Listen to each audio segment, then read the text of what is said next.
কিছুক্ষণ পূর্বে এখানে সহিংসতা আমরা চাই না।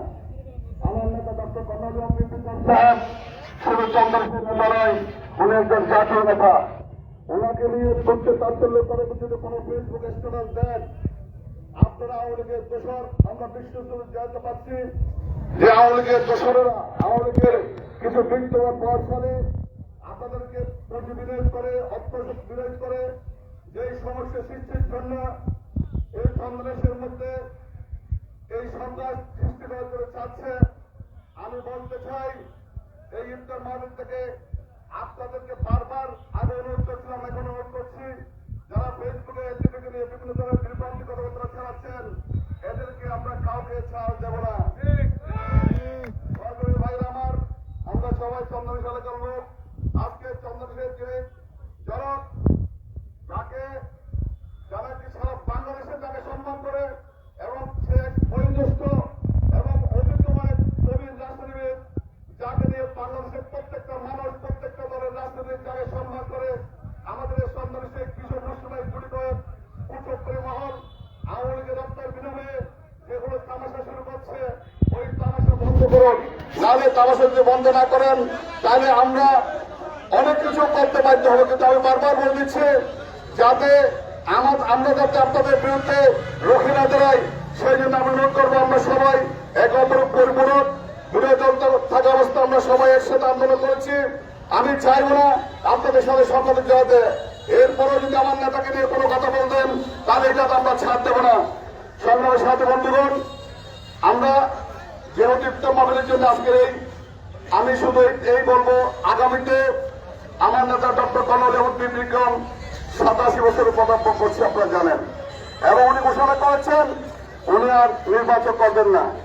তাই আপনাদের একটা জিনিস বুঝতে হবে, প্রত্যেকটা ওয়ার্ডে প্রত্যেকটা মহল্লায় প্রত্যেকটা ইউনিয়নে যে যার জায়গা থেকে পারেন আমার নেতা ডক্টর কর্নেল আহমদ বিক্রমের প্রথম পুত্র অধ্যাপক ওমর ফারুক আগামীতে নির্বাচন করবেন, এখান থেকে নির্বাচন করবেন। এবং আমি জানি এখানে কোনো অন্য মার্কা আসবে না, আপনাদের মার্কা হাতা মার্কা এখান থেকে নির্বাচন হবে ইনশাআল্লাহ। সেহেতু গণেশ চৈত্র বিভীষণ অত কথা বললেন না ভাই, অত কথা বলে লাভ নাই।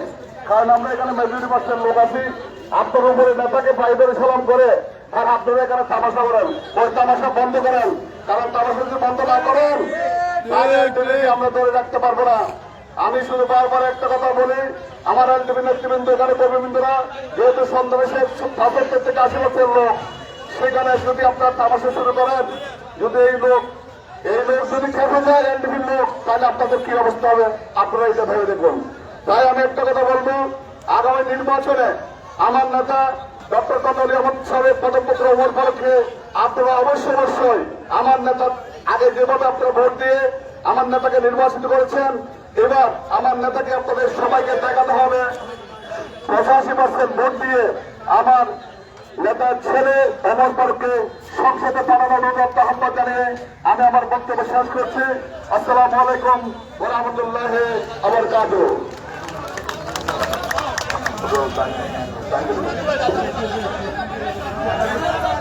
ধন্যবাদ। এ পর্যায়ে মোনাজাত করবেন ও হাজিপাড়া জামে মসজিদের ইমাম মোহাম্মদ জামিল। أعوذ بالله من الشيطان الرجيم. بسم الله الرحمن الرحيم.